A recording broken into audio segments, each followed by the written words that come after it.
See, it looks like we're live. Here we go. Thank you. Some of you, hopefully, gotten to see twice today. Others, we had a little snafu technical issues with the earlier broadcast. So thank you for being here if that one didn't work out for you. For everyone else, hi, my name is Coach MK, Mary Catherine Brooks Fleming, and I'm the founder of the Fitness Protection Program. Thank you for joining today's webinar about the 5 little known secrets to running consistently for a lifetime. And that I have been running consistently with a few breaks here and there, but more or less it's the thing that I keep coming back to and have since I was really young. And by young, I mean 6. So the fun thing about running right now, if you read anything about it in the news, if you have any sort of awareness of what is sort of happening in the running world, there are 2 narratives. The first, and the really dominant narrative, is that COVID has been a disaster and the racing industry may never recover.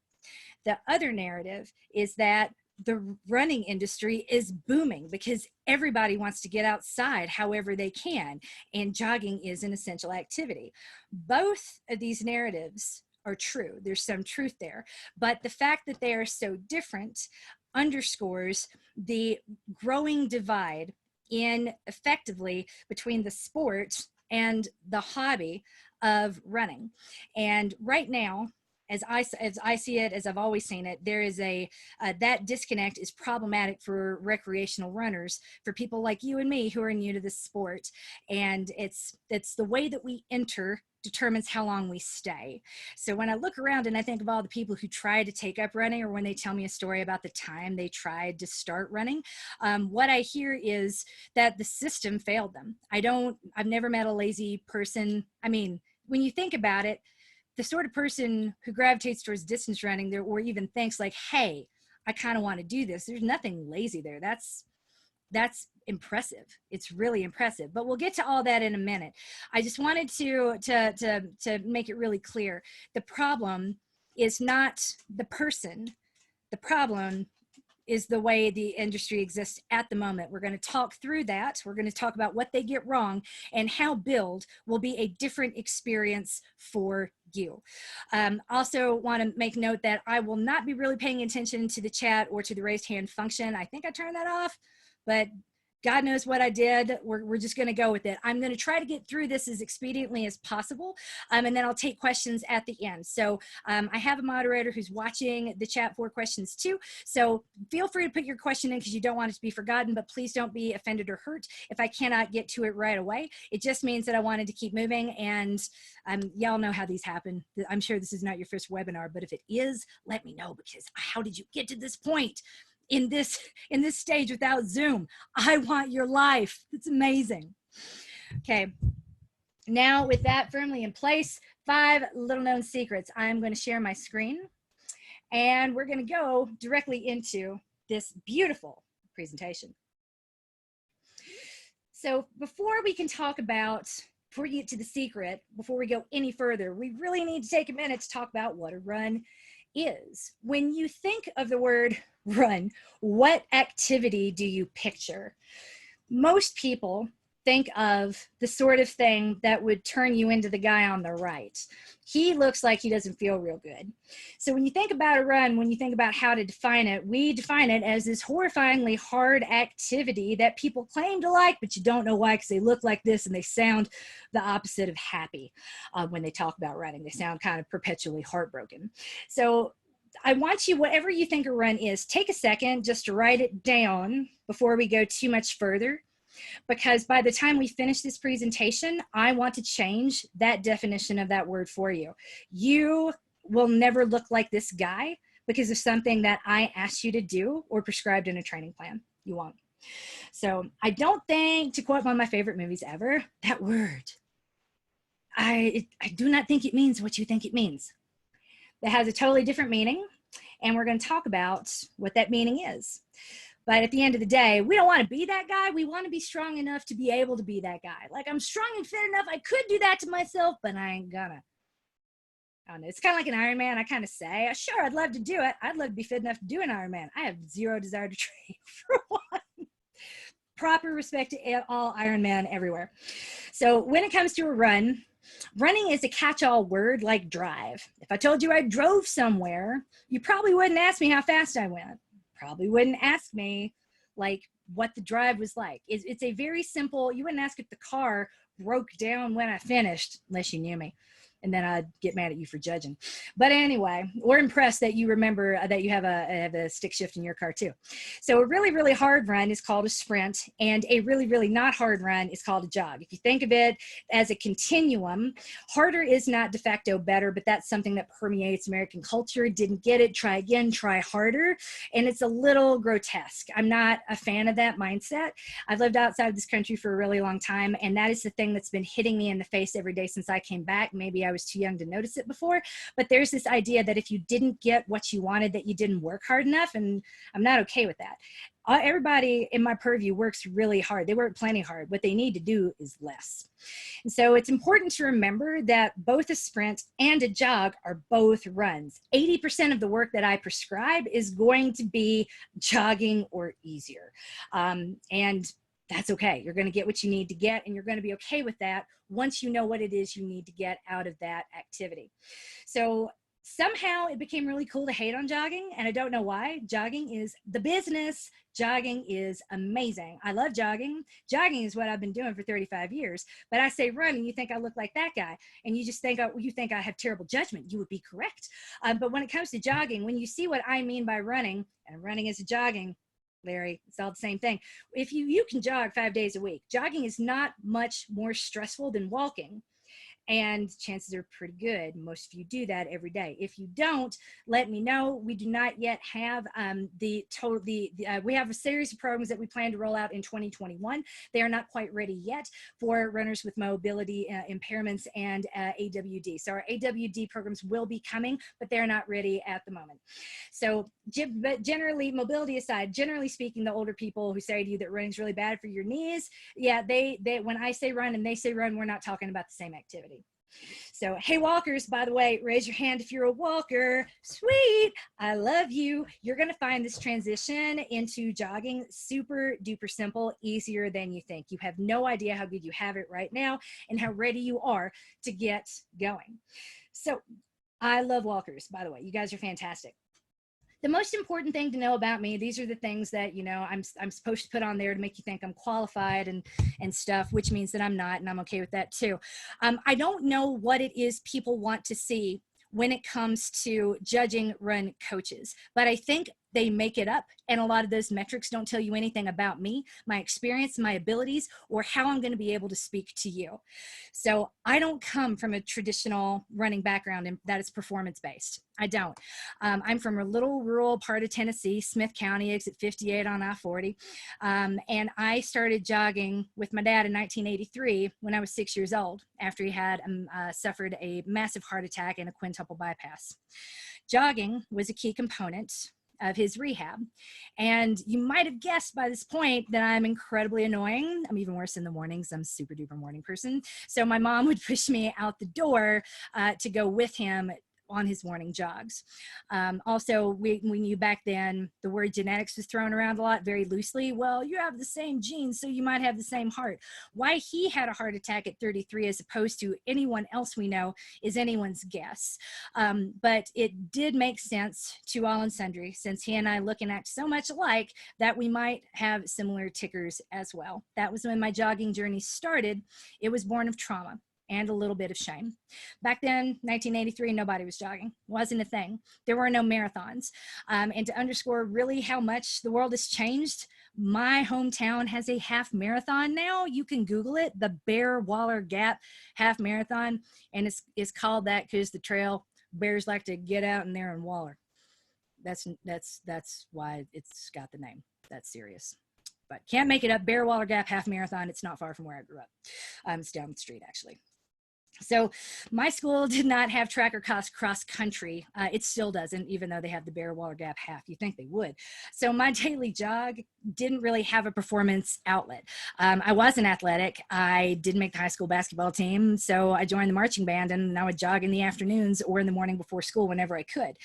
I wouldn't come to realize how rare and how weird my entry to the running world would be until I was in my early 30s. And I recognized that I didn't really have anything in common with any of the other runners around me. We'll talk a little bit more about that later on, because people not like me and people not like you have created and shaped this industry. They're not bad people. They just haven't had the same experience or the same journey that you and I have. So our stories on paper might not look a lot alike, but they look a whole lot more alike in comparison to any other runner or coach you'll probably ever find. So that is me running. And this is me. This is my family. I've got 4 kids under 8, no twins. It's important. First 2 kids are 13.5 months apart. After the second one was born, I knew I wanted to get back to running as quickly as possible. We had just moved to Denver. And if you've not been to Denver, Colorado, it's a mile-high city with a third less oxygen anywhere else you'll ever go. And I was tired, man. 2 kids that young, close together, and my husband travels for work. This is funny enough. We are now entering the longest period we have ever been together without a break since we got married 9 years ago. And it's kind of fun. It really is. I'm not gonna lie. It's nice to be this far into a quarantine and realize that you really like the person you're married to. I know it's been terrible and really hard for people out there, but gosh, he's so cute, and I get to see him every day now, and I don't really don't want that to end. So, but all that aside, I was doing this alone for Monday. He used to travel Monday through Thursday, so I was alone with the 2 oldest kids in that picture. And when I was trying to pull my body back together, I was too tired to even do a Google search. I did not know where to begin because I felt totally busted. And I wanted to find a coach to help me get ready for the New York City Marathon later that fall. So every coach that I met, one after the other, would very politely say the same thing to me. You should hire a personal trainer and then call me. You need to lose a little weight first. I don't know that you should be on a track right now. Over and over and over, that was what I heard. And I felt, I was angry. I was frustrated. I've never been the thin person, but I've certainly never been too fat or too unfit for a person to talk to. I wasn't the athletic kid, but I wasn't expecting to be categorically turned away when I had enough money to hire someone. What I didn't understand then that I do now is what they were saying to me is, I don't work with unfit people. I don't know how to get you back to a base of fitness. I take already fit people and make them fitter. I take already fast people and I make them faster. That's what a run coach does. And that to me is fine, but not acceptable. I couldn't find the coach I wanted to work with, so I decided to become the one that I wanted to hire. I refuse to believe that I'm so much of a unicorn that there's no demand for what I bring to the table. So this is my life now. It's a beautiful picture, right? Looks great. Everything's fine. Yeah, no, just kidding. This is my life right here. This is my life. Same great guy. That's my youngest. She is in charge and she knows it, as you can tell. So I never meet expectations. So here I'm showing you this particularly fun picture because I don't get to show this picture enough. No one ever sees me like this, by the way. No one ever. And the first point that I want to highlight before we go too much further into the secrets of consistent running for the rest of your life is understanding that being a runner is kind of like having a secret identity. People who see me looking like this in this picture, or who have seen me looking like this, have probably never seen me in my running gear, and they couldn't tell you who I run with or where I go. They know nothing about my running life. The people I run with have probably never seen me like this because we're running buddies. It's not like we don't like each other enough to hang out. We just don't see each other outside of our natural habitat, which is running. So here's what I mean. If you think of a runner, and this is the final note, and this is important, this is another point we're going to circle back to over and over. When you think of what a runner looks like, you aren't thinking of this. You probably think this is probably a little bit closer and it's somewhat more accurate, but everyone's really clean. Runners don't look like this. These people are happy because it's a little after dawn. The sun's already up, but they all look really legit, right? They got the running clothes on. They look like runners because they're wearing the right attire. That's one step closer. the next one. This is how you know it's alive. These are what runners look like when they show up for a running based photo shoot. There's no sunscreen smears on their faces or on their shoulders where they wipe their hands off and you see the clean white fingerprints going across their chest. None of that. These runners are unacceptably clean. Oh my goodness. This right here is more like it. This is a runner named Vanessa in her natural habitat. Shoes her husband doesn't know she purchased yet again, or headed out on the road. Hi, Vanessa. When I see my runners around town, I never recognize them. Vanessa, I know her quite well. We run together all the time. We have for 5 or 6 years now. And I still never, it takes me a second to realize that I'm seeing Vanessa when I see this. I mean, it's amazing. It's the same person. I don't know them. I'm like, I know runner Vanessa. I don't know Vanessa who happens to run. They're like two different people, two separate identities. So no one can identify a runner not running. This is what a runner looks like, right? This is also what a runner looks like. So that's actually a fun hashtag on Instagram to follow, hashtag runner not running. You'll find that picture of me in the ball gown under that hashtag somewhere. But it's to show the difference of nobody really knows what a runner looks like unless they are engaged in that activity in that moment. There is no runner body. Every body has a runner's body.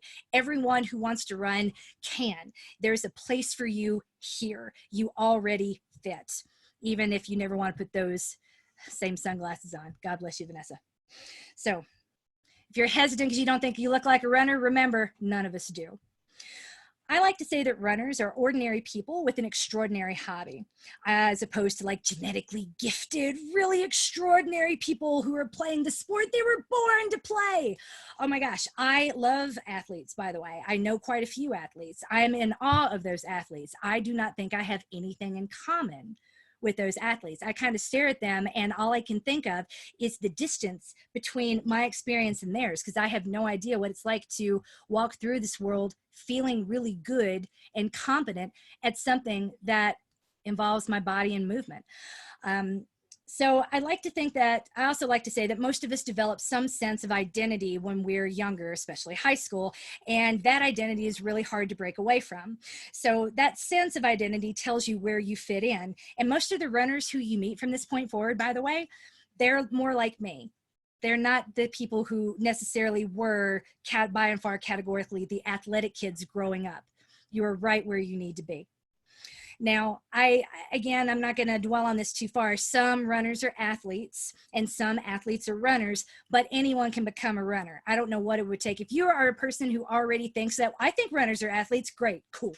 I'm not talking to you. Give me a minute, go get a drink of water. Let me talk to everybody else in the room.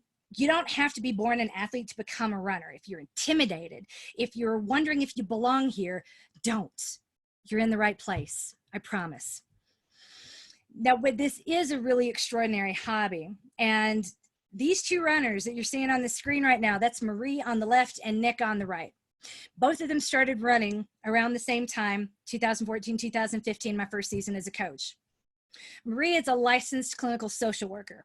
Nick is a marketing manager. Marie doesn't train with me anymore, I don't think, because she went to nationals and then worlds 2 years in a row for the Olympic distance triathlon. This hobby has exploded. Nick, on the right, has been a member of Miller Team Ultra for the past 3 years, and he is now coached by Shalane Flanagan. Not bitter. I'm sure she's great at coaching. Congratulations on that beautiful child. Not jealous, Nick. Don't miss you.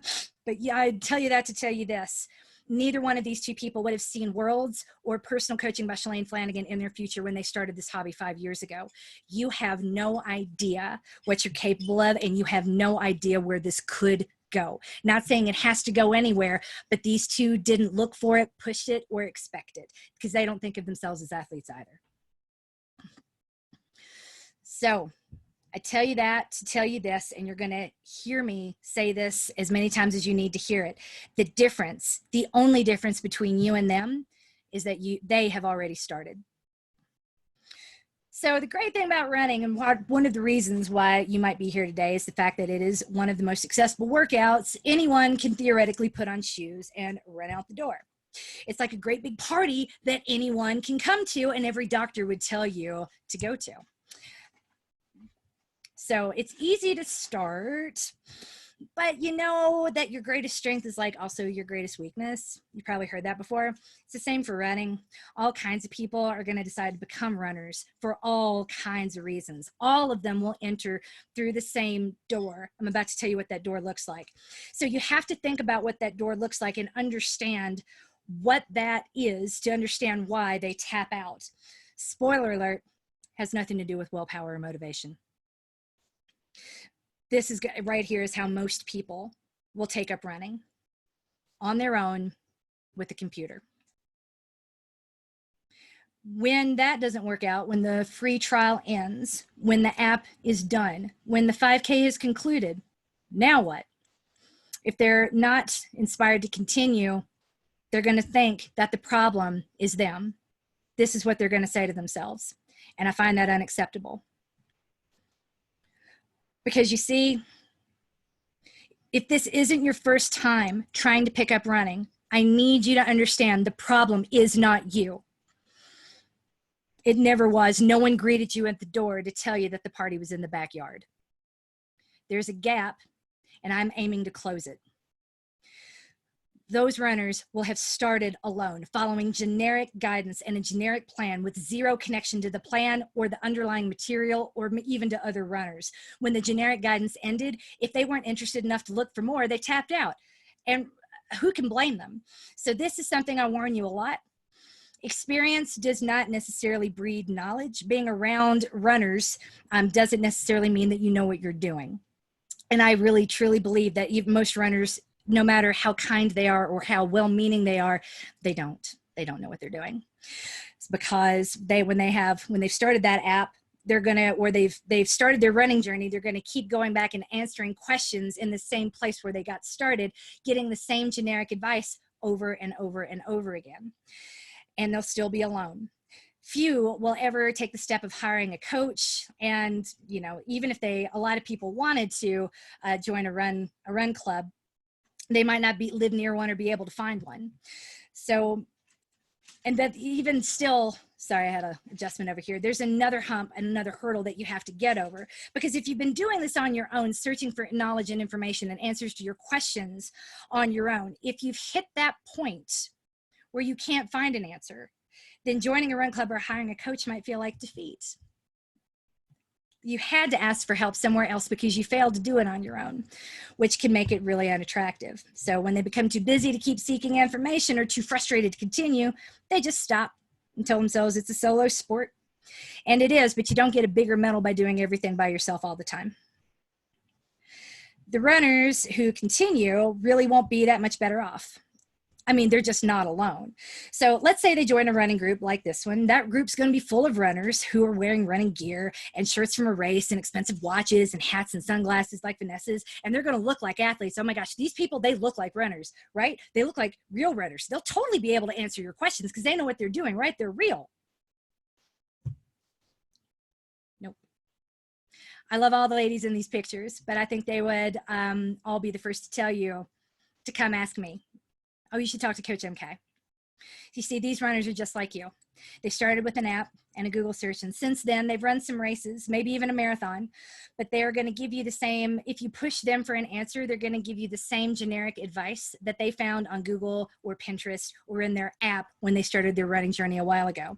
Experience does not necessarily breed deeper understanding of material or deeper knowledge. I will say this though. A community makes it easier to keep going, even if no one in that community knows what they're doing. And you don't need to meet them in person to benefit from their support or their encouragement. A lot of our runners, they FaceTime and Signal and Voxer each other before, during, and after their runs, and before, during, and after events. We cheer each other on, and we don't really need to be in the same physical location to benefit from this experience. So roughly 80% of my issues with running consistently or people's inability to run consistently are listed right here on this slide. Most runners are going to think that their efforts aren't enough and disregard the work that they've done rather than celebrate it.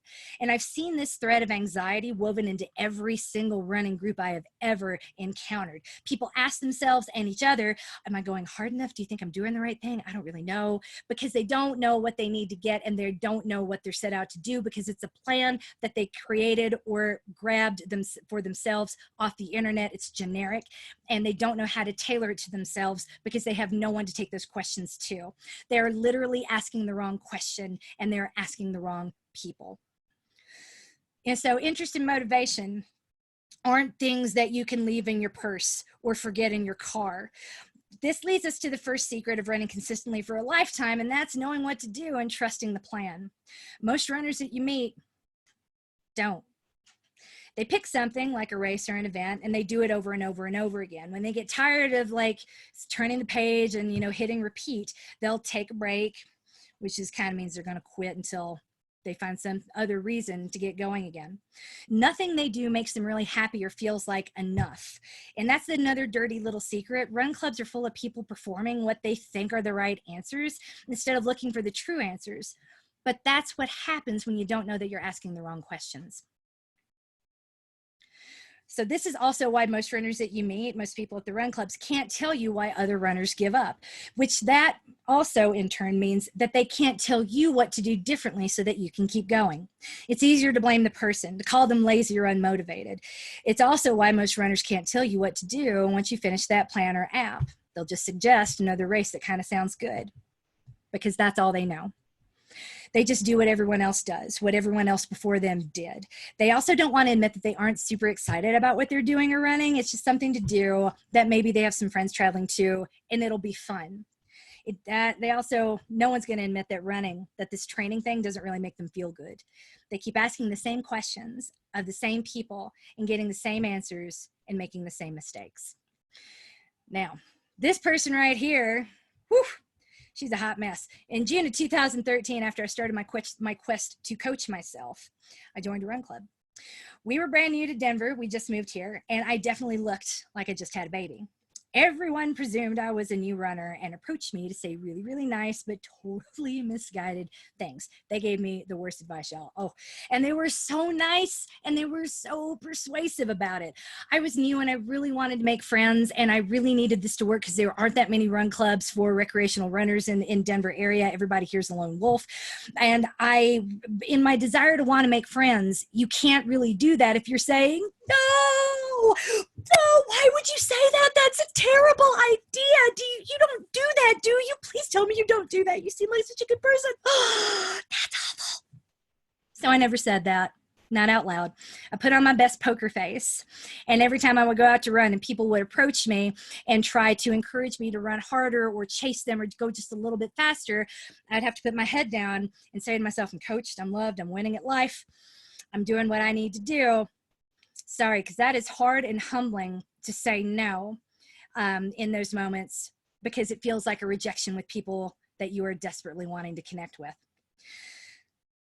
So this photo was taken the following November at the New York City Marathon. And that day changed everything for me. It was not a PR at all. It was actually the slowest marathon finish I'd ever had. It was a 4:24 if you know anything about marathons. And I was shocked to realize that finish time, there were people in my run club that were watching me. And my finish time was much faster than theirs. The people who asked me to chase them, the really nice people who gave me really bad advice, the people who I'm friends with and still like a lot, I had no idea that this time that I wasn't really proud of or excited about was impressive to them. What changed when I came back home was that instead of trying to give me advice, people started asking me for it. And I wasn't even a coach yet. So now I tell you that, once again, to underscore, no one knows what a runner looks like. And this whole concept of a real runner underscores that you don't feel like your spot in this world is secure. And I'm going to change that, if you let me. So when it comes to fitness protection, what makes this a little bit different? My runners know that effort matters. We celebrate it. We give A's for effort around here, and we aren't ashamed of that. At first, we're going to walk a lot. You're probably going to walk a lot, and that is okay. Walkers, I'm talking to you. You're by no means behind. This is why you're ahead. You're used to walking. Most people are used to looking down on it, thinking I've got to try harder and push faster, and that is not what I'm here to tell you.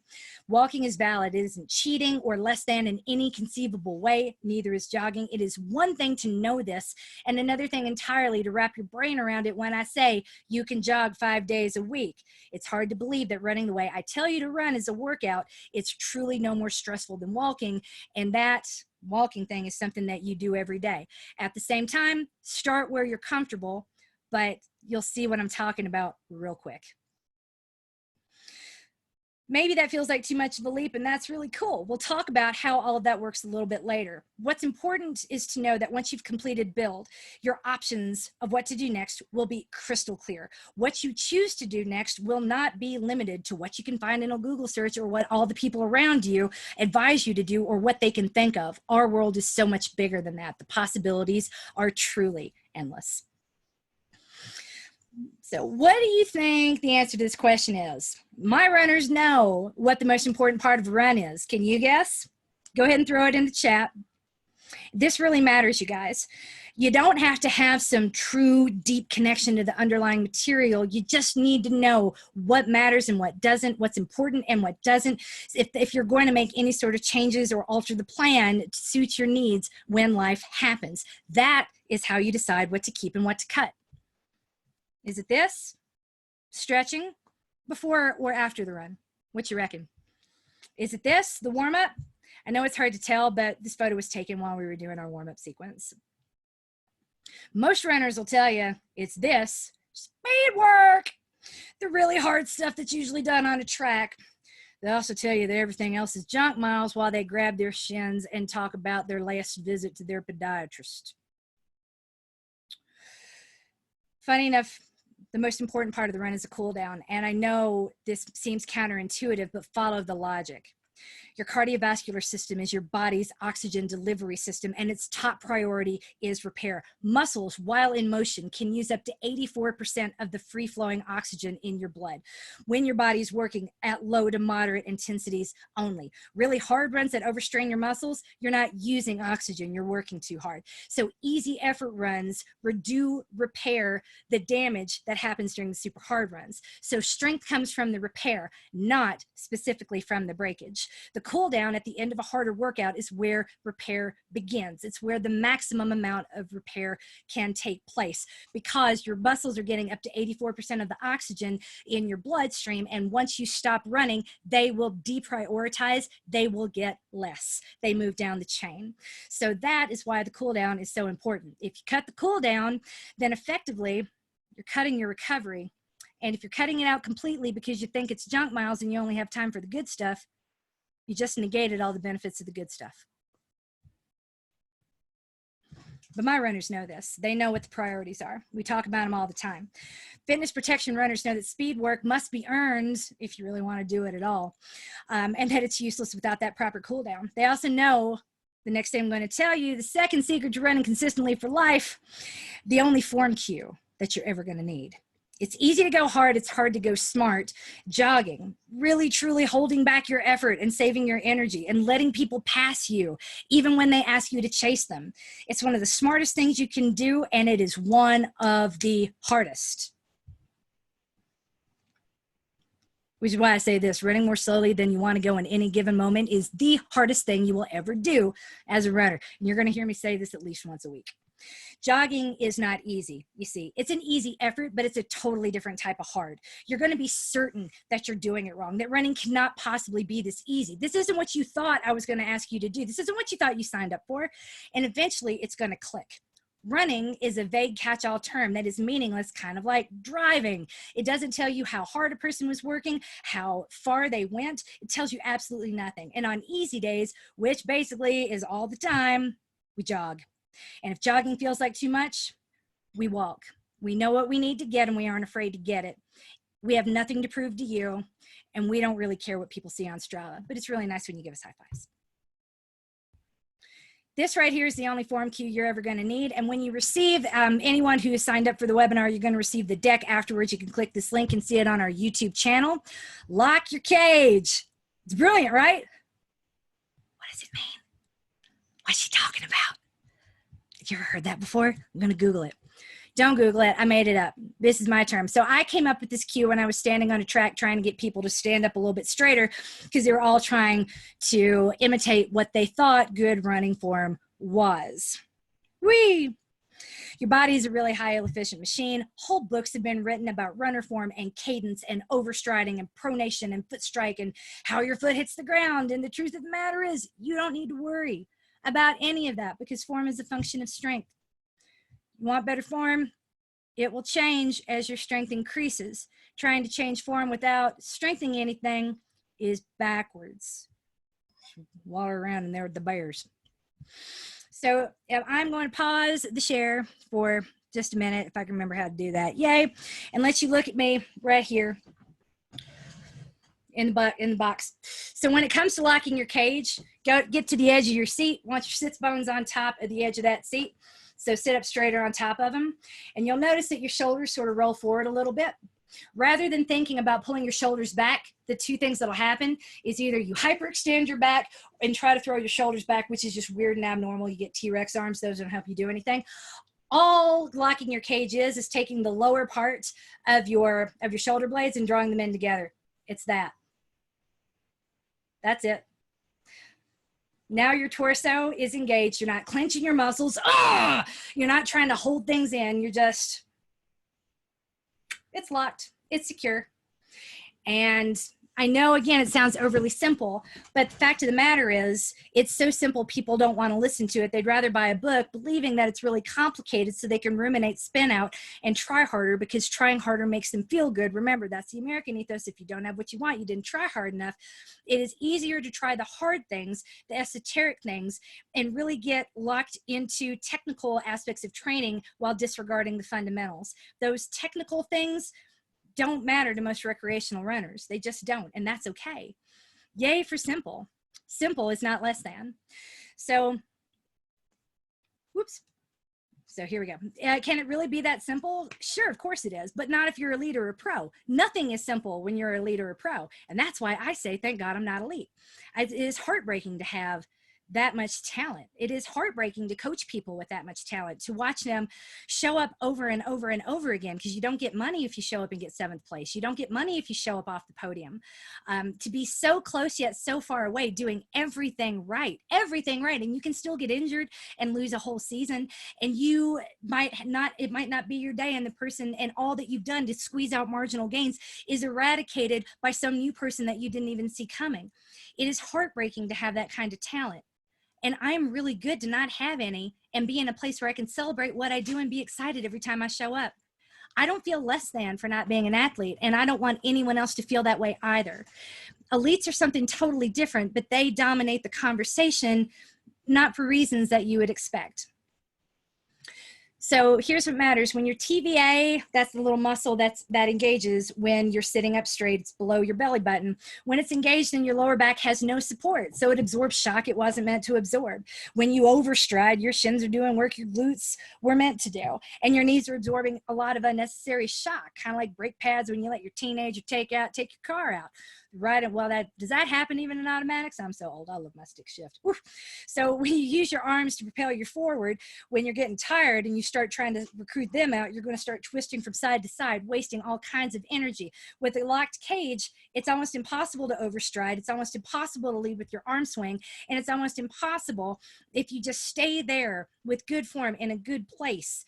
You can do that for a really long time, but having good running form, it does mean that you can't run at top speeds, but you don't need to. So let's look at this guy. This guy is sprinting. A sprint is a type of a run. He is running at top speed. His cage is not locked, but it doesn't need to be.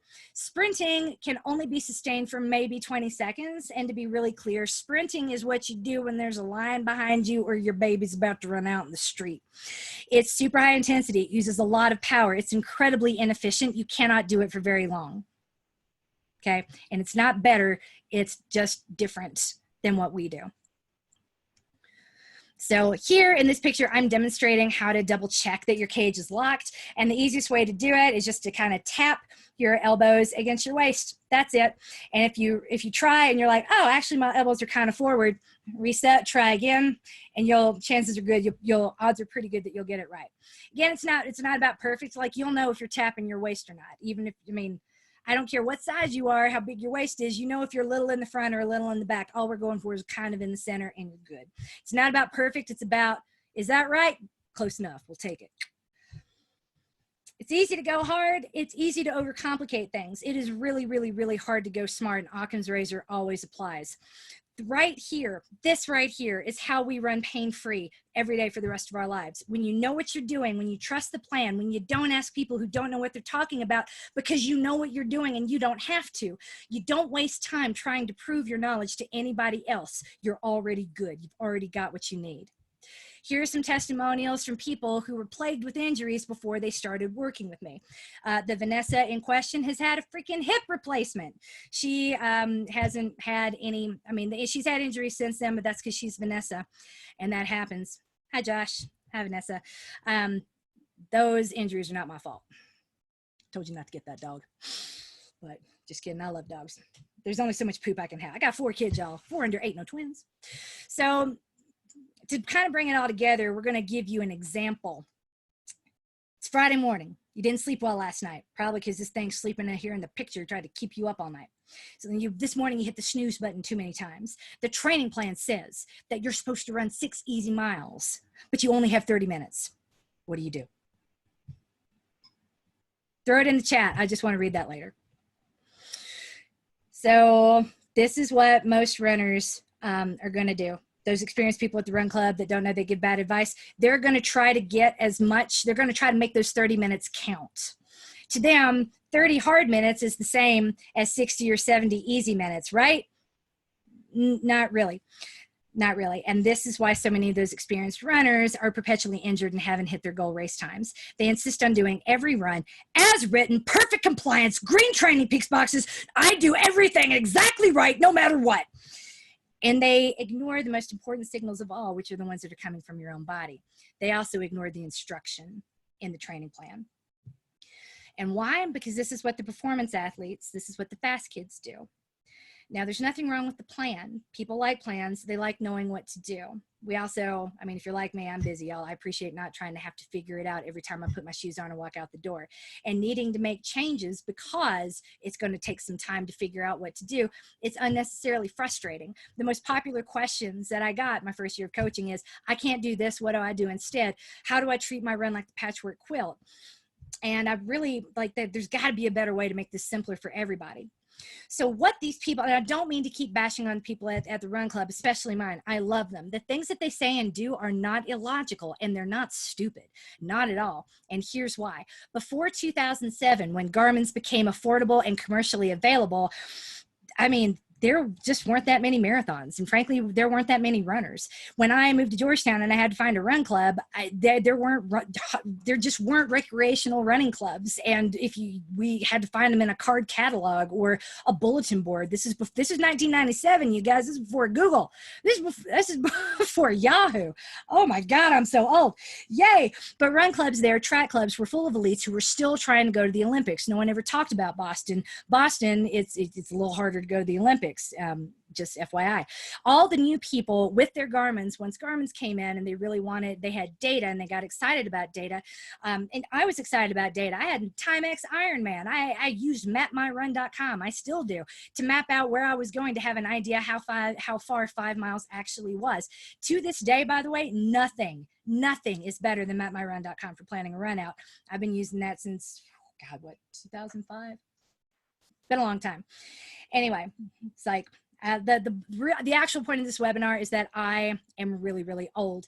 And that's weird to say, but I've been doing this for 35 years. 35 years. I'm going to be 42 years old this summer. The changes since Garmin came into the picture are just indescribable. It's a different landscape. But back to the track clubs in 1997 is that all these new people that were coming into the track clubs, they just did what the fast kids did. What all these people who were trying to go to the Olympics, the people who were performance oriented. And so all the coaches, so all the people who showed up to these events, they were the born athletes that I was talking about earlier. And the coaches in these places had only ever worked with these born athletes, the people who were already fit. They had never built a runner, much less rebuilt a runner. And that's okay. But that's why I couldn't find a coach after my babies. This literally wasn't what they did. They had only ever helped people, the fit people get fitter and fast people get faster.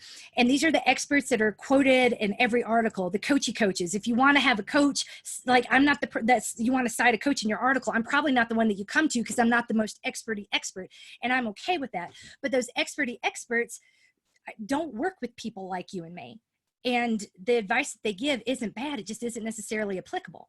Their world is dominated by mileage and pace and performance. And you can care about pace and you can care about performance, but really this is the whether or not you come in 7th or 8th doesn't impact your ability to pay your mortgage or have access to health insurance. This isn't our job. This is our hobby. That's why I love being a hobby jogger or a recreational runner. It's not a diss. It's not about not being good enough. It's about being, needed and having talent that lies outside of the really heartbreaking world of running. So there's nothing less than about that. It's just different. So if we don't care about pace or mileage, then what do we care about? What would you tell the runner who overslept to do? And if you're already training in my programs, don't give the answer away in the chat. The answer is this. We're running long, so I'm going to try to speed up a little bit. Sorry. This is the magic workout. It's called avocado toast. Sounds sexy, right? Yep, my marketing manager loves this. That most of the stuff that I do, guys, it's not sexy. I'm selling you the basics and the fundamentals. Avocado toast is the greatest go-to workout ever. On a day when you slept in and you don't know what to do, you can go grab 30 to 60 minutes of easy effort running, jogging with your heart rate cap of 140 and throw in some strides at the end. I spell strides out right there. And you know what? It's not eye candy, it's soul food. Everything that we do, you're going to get what you need to get without wasting any energy. I will never ask you to go any harder than you need to go. You can do avocado toast 5 or 6 days a week and get exactly what you need to get. And I know this because this is the workout that I perform, the one that was prescribed by my dad's cardiologist for 15 years before I discovered my first track club in college. So my runners always have a plan, always have a plan. We don't treat our training plan like a tightrope. We're not worried about falling off of it. It's not a patchwork quilt that we don't know how to pull together or need help sewing. It's something that we do every single day because we are empowered. We're not worried about what we missed. We celebrate what we did. It's easy to keep moving forward if you don't feel like you're behind. And that is part of the secret to consistency. You need to know this. I want you to hear me say this out loud. Few things in this world impress me more than an adult who decides to take up running. I started running when I was 6 years old. How have I stuck with it for 35 years? Trauma. Yes, it was. My dad's heart attack was the worst thing that ever happened to my family. It turned us upside down. And I ran because I didn't want to die. That is not a great way to start a hobby. It's not what I recommend. There are plenty of people in this fitness world that would love to take your money and traumatize you, but I beg you that it doesn't have to be that way. It's not better. It really isn't. No one cared back then if I enjoyed my runs or if I was happy when I got out there, or my dad either. The quote on this screen, man, it's totally mine because I want you to understand how much you blow my mind. I don't think if this had happened to my family, I don't think I would be a runner. I really don't. Remember, I had to become the coach I wanted to hire.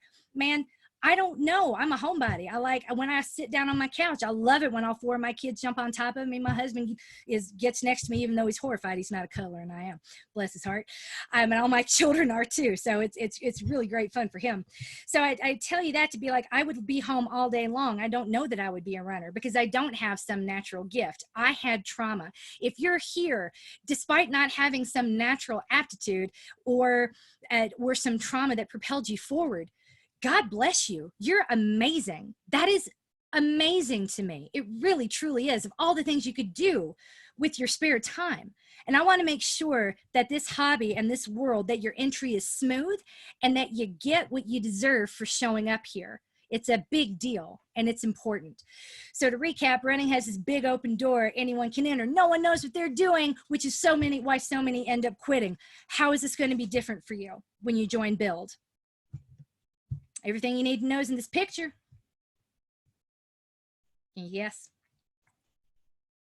I love that photo. It's one of my favorites. This is the secret formula to consistency. You need a reason to go. And you already had that when you signed up for this webinar. You need a plan to follow. You have that too. You know you can do avocado toast 5 or 6 times a week just like I did. You need a plan B when plan A doesn't work.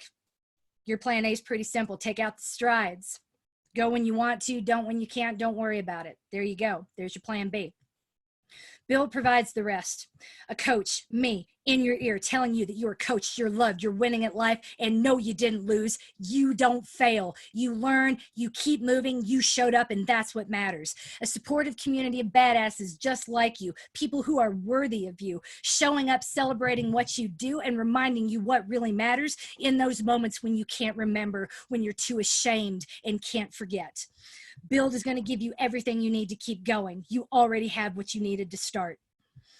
Runners are not normal humans, but we're not even a little bit ordinary. Not at all. For 15 years, I ran alone, you guys, doing avocado toast just like the cardiologist said to. Then I moved to a brand new city and had to join a run club because I didn't speak the language and I didn't want to get lost. And the people that I met were amazing. This was in Tokyo, Japan. They were so kind and they were supportive. And even when they didn't know how to answer me, they tried to help me. And now I live to help all of them. And this too is before Facebook. I don't even think I could find any of these people. That's how different the world was in 2000 and 2002. So there you go. Running friends are not like other friends. They probably don't even know your other friends. Remember I said earlier, there's like 2 double identities. There's like my runner life and then my life, and never the twain shall meet. It's like not even a Venn diagram. It's like 2 concentric circles just kind of sitting next to each other. We're never really talking about the running, y'all. Running's work. It's about the experience of being a runner, surrounded by runners, led by a runner, me, who is invested in your development. And I tell you what, some days I will care more than you will, but I will never stop caring and I will never care less than I do right now. And I will never stop trying to make sure that this world is worthy of you, the effort, and everything that you are bringing to it in this hobby that you've chosen as an adult for reasons I can't begin to understand, but will never ever question. I'm excited that you're here. I want to make sure that this place feels 100% yours and that you never doubt it or question it no matter what happens. Because those runner friends that don't know your other friends, it's kind of a good thing. You can show up to the run club free from and really be who you are. You're free from all the nonsense that you would have had at work or even connected to the people at work. Most of the people that I know I don't run. Most of my super close friends don't run. So those worlds don't collide and I don't have to carry over my hangups and my defensiveness and the narratives about who I am and all the drama. None of it has to cross over. Running is this really safe, sanctioned space for me. And that's exactly what we can make it for you too. And you know what? You might never love running and that's okay. If you do it the way I tell you to, it's not going to hurt you and you can keep showing up. And that makes it easier to keep showing up when it's not beating you up, when you don't look like that guy in the yellow shirt in the very first slide. Over time, you're going to find a way to connect with this thing that we're doing, or the sound of my voice cheering you on louder than the ghost of the bullies that told you to go home and you don't belong here and try harder that live in your head. I will shout them down at every turn and cheer you on every time you put your shoes on. Then you're going to realize what running really is. It's your alone time, relaxation without distraction. It's the thing that you have in common with every badass you've ever seen at every race, on the Olympics, on the basketball court, anytime you turn on ESPN. It's something that we all do, and that is, even if we're not in the same place, running the same race, it is the tie that binds us. And then you're going to realize that you are just like them. You are just like them, and you belong in the running world because you're a badass too. I am sorry it took me this long to get here. I am so sorry that your path forward wasn't smoother before. I'm going to make this industry worthy of you. I'm going to make you feel like you own that space. I'm going to make you feel like you own that place. You are normal. but you are anything but ordinary. And the proof of that is the fact that you're here right now. You have no idea where this hobby will take you because you have no idea what you're capable of. You've never allowed yourself to think big enough. I can't wait to show you. It's time to build, y'all. Program opens tomorrow. And if you sign up for either of the two programs in the next 36 hours, or 24 hours, sorry, it was 36 hours earlier. If you sign up in the next 24 hours, you get a one-on-one FaceTime, Zoom, or phone call with me, Coach MK, to get you started on your way. Build will not be opening up again until the fall. Kurt's close on May the 5th. If you think this sounds good, throw your questions in the chat. I'm going to come in and I will stay until they are all answered. I'm really hopeful that when I stop sharing and go into the chat room, I do not find out that I've made yet another horrifying mistake and there are actually people here. You have everything you need to get started. You could do this without me, but I promise you shouldn't want to. You could do this on your own. If I do my job correctly, you would be able to do this on your own. But if I do my job well, you aren't going to want to for life. Back here, go ahead and subscribe to Running Life on Apple Podcasts. Follow us on Instagram. You can follow me too, Coach MK Fleming. Like our Facebook page, sign up for our newsletter, get involved. And if you have a little time, go to Pinterest. Pinterest is actually fun. Our amazing wayfinder, Kara, who made all the shirts in our store, by the way, and this logo behind me, and anything really cool was probably made by Kara Gerard, our wayfinder, and she made some really amazing infographics that are on our Pinterest page. Everything is under Fitness Protection LLC. So here we go, stopping the share, coming in here, taking a drink of water because I think I was yelling again, scared my husband. Here we go. Can build still work for me if I like to do other things besides running? Is there room in the program for me to ski, bike, and swim? Yes, yes, and yes. You can do whatever you want. We make it really clear what needs to happen based according to any goals that you might have or any performance type metrics that might matter to you. But broadly and generally speaking, I don't need you to give your life up to start running. I would never ask you to stop doing all of the things that you hate. I would want to have a higher level conversation about what it is that you're here to get and talk about how running can facilitate or make other sports come a little more easily. So there's definitely a place for everything. And here, remember, what you're paying for is not a program from which you need to expect perfect compliance. It's not about you showing up. It's about us showing up, and we show up every day. So I've tried running before, but I always get injured. Is your program good for people like me? I think so. Go back to the testimonials that we had earlier in the deck. I'm also happy to introduce you to plenty of my current runners, people I've been working with for years. I can't promise that you're never going to get injured, but I can say that we go out of our way to reduce all chances of injury, and by reducing them as much as we possibly can, by eliminating some of the bigger mistakes, the going too hard, going too frequently, trying to outrun your friends, racing on a Friday morning that I watch other runners do. And the rules and the frameworks that I give you to use on a day-to-day basis as guidelines are pretty good at eliminating all of the bigger things that would hold you back. So avocado toast, I just got the question, can you explain avocado toast again? Sure. Avocado toast is 30 to 60 minutes, meaning minimum 30, maximum 60. You can go longer, but there's no good reason to on any given day, of easy effort running, AKA jogging. And the way that we measure easy effort, to keep you honest, I'm going to ask you to wear a heart rate monitor and not let that heart rate go above 140. Anything below 140, I don't care how far below 140 it is, it could be 120, that meets the criteria. Is 110 good? Yep, meets the criteria. How about 150? That's over.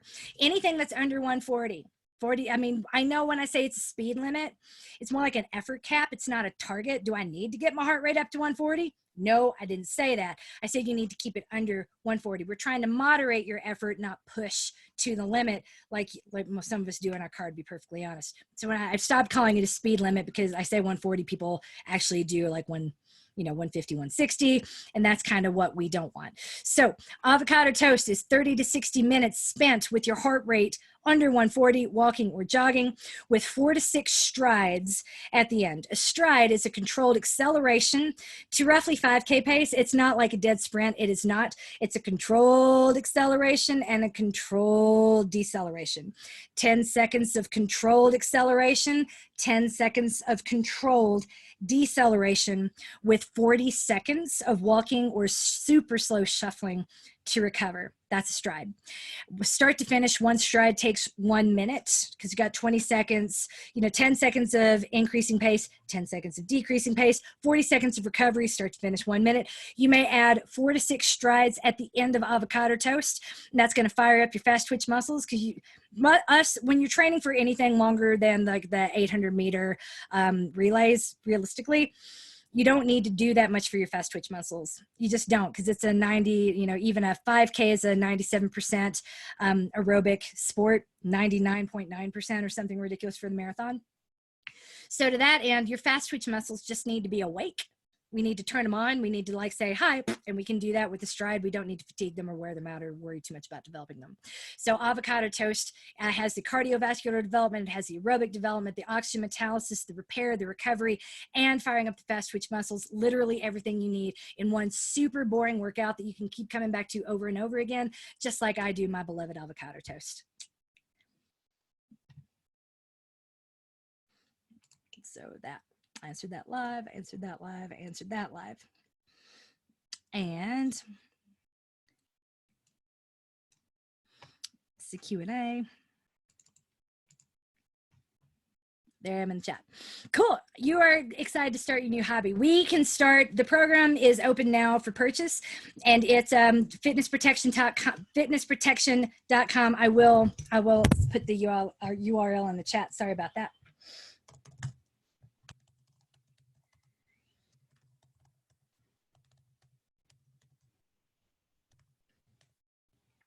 There it is, fitnessprotection.com/join-build. You can buy in 3 or 6 months, 3 months or 1 year commitment. If the 1 year commitment gets you 2 months for free, it's it's a really good deal. And yeah, so we designed it a little bit differently. Instead of making it like a month-to-month subscription, we really want to make sure that you're queued up for success with a good long enough period that you're going to see and feel the difference. And we have enough time behind you that we can look back and celebrate all those wins and count up what you've done. In case life gets in the way. So with only 4 weeks, especially in a period like this, I just don't think that's fair to you. And I really want to make sure that we're being, that for the first time ever, that you're in a place that celebrates what you do, appreciates what you do, and treats you fairly. Because I can tell you, most of the places I've lived, worked, or trained did not do that.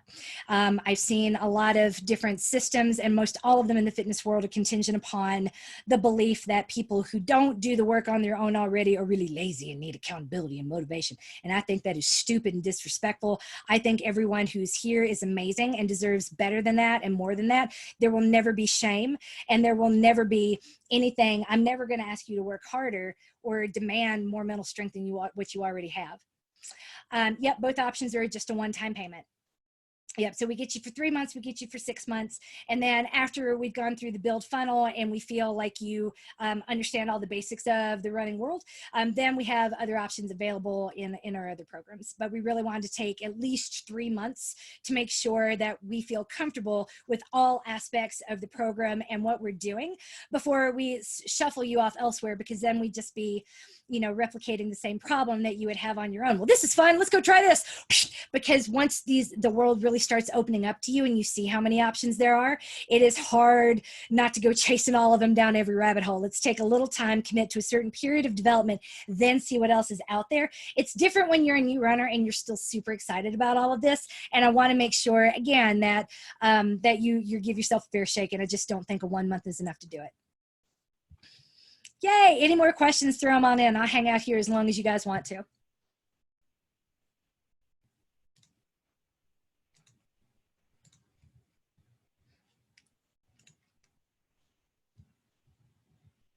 All right. Bueller. That's because everybody's on the website buying the program. Buy a shirt too while you're there. They're really awesome. Or one of our social distancing neck gaiters, also designed by Kara. Those have been a bestseller. We've had to restock twice. I'm really excited about it. Those gaiters are probably the most genius idea ever, and I cannot appreciate you enough. All of our coaches of fitness protection are fantastic people. We have a team of 17 that are all working really, really hard to make sure that this is the best possible experience for all of you. We have a podcast. We have live streams every week. We have the daily touch points in the Facebook group. There's stuff all over the place, and it's all there for you. You don't have to use everything, but we do want to make sure don't get overwhelmed. Just know that there are so many different ways to connect with us. We want to make everything as accessible as possible. And if you know of a person with, I know that we had a couple of deaf individuals or hearing impaired individuals who were interested in this. We will be posting it with captions later on Facebook and on YouTube, and we'll make sure that those links are available to you as well. We are working with someone who is ASL certified and hoping to bring them on. I'm not sure how soon that's going to be, but fingers crossed, it'll be sooner rather than later. We want to make a space for everyone, regardless, and we want to make this by making this accessible, we will de facto make it inclusive. It is something aware of, and it's something I am trying to do. Thank you so much for being here. Head to your next meeting, but I'm so grateful that you came. Thank you for showing up. Thank you for signing up. I can't wait to see, coach, and love every single one of you. You are coached. You are loved. Let's go win at Thursday night. Gosh, I'm going to go win at a whole bunch of frosty beverages because my throat hurts from all this talking.